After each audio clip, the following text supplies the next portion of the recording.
नमस्कार हरि प्रेमियों, माइंडफुल भक्ति चैनल में आपका स्वागत है।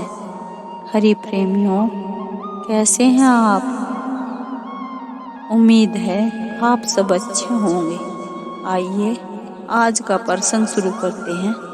आंवले के वृक्ष की उत्पत्ति और उसका महात्म्य। हरि प्रेमियों, अगर आप चैनल पर नए हैं तो प्लीज़ चैनल को सब्सक्राइब करें और बेल आइकॉन ज़रूर दबाएं ताकि आप तक हमारे सारे नोटिफिकेशन पहुंचते रहे। हरि प्रेमियों, आइए जानते हैं। सूत जी कहते हैं, कार्तिक के शुक्ल पक्ष की चतुर्दशी को आंवले का पूजन करें। आंवले का महान वृक्ष सब पापों का नाश करने वाला है। उक्त चतुर्दशी का नाम बैकुंठ चतुर्दशी भी है। उस दिन आंवले की छाया में जाकर मनुष्य राधा सहित देवेश्वर श्री हरि का पूजन करे। तदंतर आंवले की 108 प्रदक्षिणा करे। फिर साष्टांग प्रणाम करके परमेश्वर श्याम सुंदर श्री कृष्ण की प्रार्थना करे। आंवले की छाया में बैठकर इस कथा को सुनो। फिर ब्राह्मणों को भोजन करावे और यथाशक्ति दक्षिणा दे। ब्राह्मणों के संतुष्ट होने पर मोक्षदायक श्री हरि भी प्रसन्न होते हैं। पूर्व काल में जब सारा जगत एक कारण के जल में निमग्न हो गया था, समस्त चराचर प्राणी नष्ट हो गए थे, उस समय देवाधिदेव सनातन परमात्मा ब्रह्मा जी अविनाशी पर ब्रह्म का जप करने लगे थे। ब्रह्म का जप करते करते उनके आगे श्वास निकला। साथ ही भगवत दर्शन के अनुराग बस उनके नेत्रों से जल निकल आया। प्रेम के आंसुओं से परिपूर्ण वह जल की बूंद पृथ्वी पर गिर पड़ी। उसी से आंवले का महान वृक्ष उत्पन्न हुआ, जिसमें बहुत सी शाखाएं और उपशाखाएं निकली थी। वह फल भार से लदा हुआ था। जब वृक्ष में सबसे पहले आंवला ही प्रकट हुआ, इसलिए उसे आदिरोहण कहा गया। ब्रह्मा ने पहले आंवले को उत्पन्न किया, उसके बाद समस्त प्रजा की सृष्टि की। जब देवता आदि की भी सृष्टि हो गई, तब वह उस स्थान पर आए जहाँ भगवान विष्णु को प्रिय लगने वाला आंवले का वृक्ष था। उसे देखकर देवताओं को बड़ा आश्चर्य हुआ। उसी समय आकाशवाणी हुई, यह आंवले का वृक्ष सब वृक्षों से श्रेष्ठ है, क्योंकि यह भगवान विष्णु को प्रिय है। इसके स्मरण मात्र से मनुष्य गोदान का फल प्राप्त करता है। इसके दर्शन से दुगुना और फल खाने से तिगुना पुण्य होता है। इसलिए सर्वथा प्रयत्न करके आंवले के वृक्ष का सेवन करना चाहिए, क्योंकि वह भगवान विष्णु को परम प्रिय एवं सब पापों का नाश करने वाला है। अतः समस्त कामनाओं की सिद्धि के लिए आंवले के वृक्ष का पूजन करना उचित है। जो मनुष्य कार्तिक में आंवले के वन में भगवान श्री हरि की पूजा तथा आंवले की छाया में भोजन करता है, उसका पाप नष्ट हो जाता है। आंवले की छाया में वह जो भी पुण्य करता है, वह कोटि गुणा हो जाता है। प्राचीन काल की बात है, कावेरी के उत्तर तट पर देव शर्मा नाम से ब्राह्मण विख्यात रहते थे, जो वेद वेदांगों के पारंगत विद्वान थे। उनके एक पुत्र हुआ जो बड़ा दुराचारी निकला। पिता ने उसे हित की बात बताते हुए कहा, बेटा, इस समय कार्तिक का महीना है, जो भगवान विष्णु को बहुत ही प्रिय है। तुम इसमें स्नान, दान, व्रत और नियमों का पालन करो।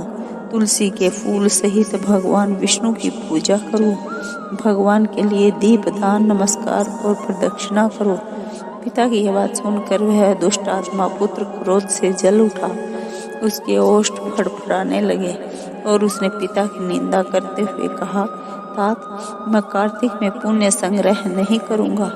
पुत्र का यह उद्दंडतापूर्ण वचन सुनकर देव शर्मा ने क्रोधपूर्वक कहा, ओ दुर्बुद्धि, तू वृक्ष के खोखले में चूहा हो जा। इस शाप के भय से भरे हुए पुत्र ने पिता को नमस्कार करके पूछा, पूज्यवर, उस घृणित योनि से मेरी मुक्ति कैसे होगी, यह बताइए। इस प्रकार पुत्र के द्वारा प्रसन्न किए जाने पर ब्राह्मण ने शाप निवृत्ति का कारण भी बताया। जब तुम भगवान को प्रिय लगने वाले कार्तिक व्रत का पवित्र महात्म्य सुनोगे, उस समय उस कथा के श्रवण मात्र से तुम्हारी मुक्ति हो जाएगी।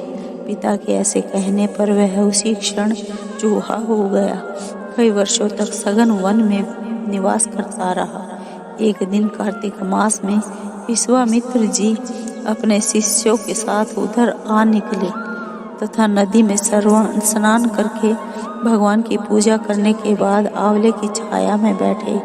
वहां बैठकर वे अपने शिष्यों को कार्तिक मास की महात्म्य सुनाने लगे। उसी समय कोई दुराचारी व्याध शिकार खेलता हुआ वहां आया। वह प्राणियों की हत्या करने वाला ही तो था कि ऋषियों को देखकर उन्हें भी मार डालने की इच्छा करने लगा। परंतु उन महात्माओं के दर्शन से उसके भीतर सुबुद्धि जाग उठी। उसने ब्राह्मणों को नमस्कार करके कहा, आप लोग यहाँ क्या करते हैं?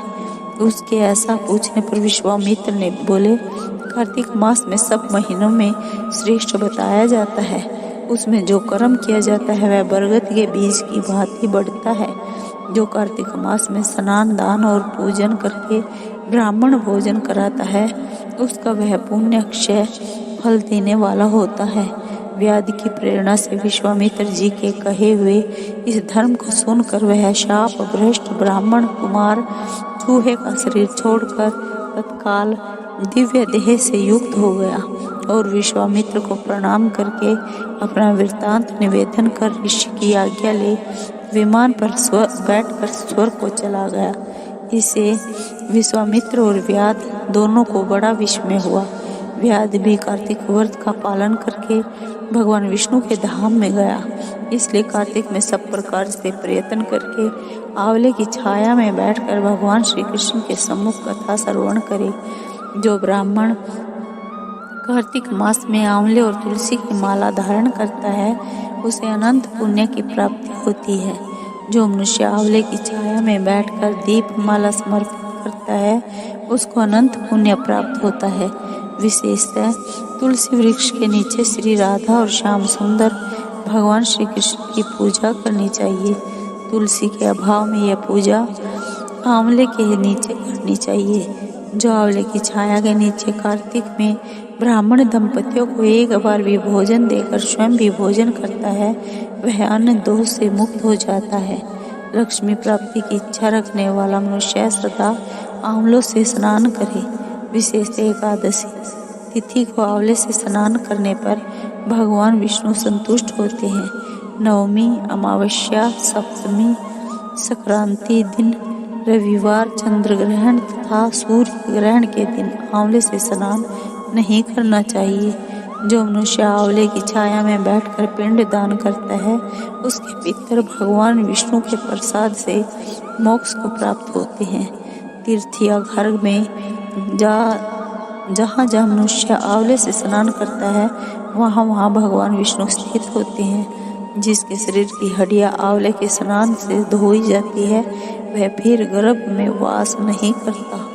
जिनके सिर के बाल आंवला मिश्रित जल से रंगे जाते हैं, वे मनुष्य कलयुग के दोषों का नाश करके भगवान विष्णु को प्राप्त होते हैं। जिस घर में सदा आंवला रखा रहता है, वहाँ भूत प्रेत कुष्मांड और राक्षस नहीं जाते। जो कार्तिक में आंवले की छाया में बैठकर भोजन करता है, उसके 1 वर्ष तक अन्न संसर्ग से उत्पन्न हुए पाप का नाश हो जाता है। हरि प्रेमियों, आपको ये वीडियो कैसी लगी?